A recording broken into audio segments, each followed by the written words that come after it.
Berbagai macam cara bisa dilakukan untuk merayakan Tahun Baru. Salah satunya adalah mengunjungi salah satu objek wisata religius di Desa Sangeh, Badung, yaitu Tirta Penglukatan Pancoran Solas Taman Mumbul.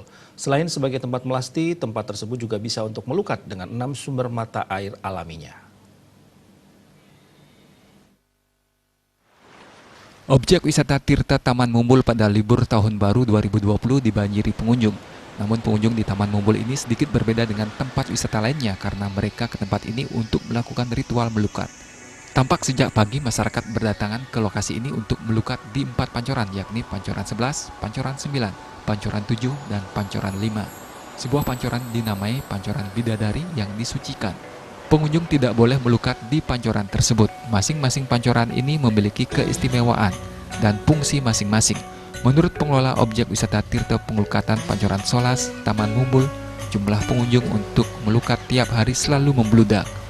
Terlebih menjelang rerainan tertentu, demi kenyamanan pengunjung, pengelola telah menata kawasan itu dan menyediakan fasilitas memadai kepada pengunjung yang akan melukat.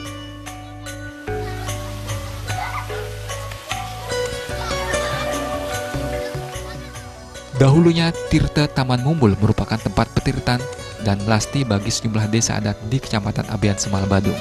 Di tempat ini terdapat 6 sumber mata air besar alam dan sebuah telaga besar dengan air yang sangat bening, hingga ikan-ikan yang hidup di dalamnya bisa terlihat dengan jelas. Telaga ini dahulunya hanya berfungsi untuk pengairan sejumlah subak di Kecamatan Abian Semal.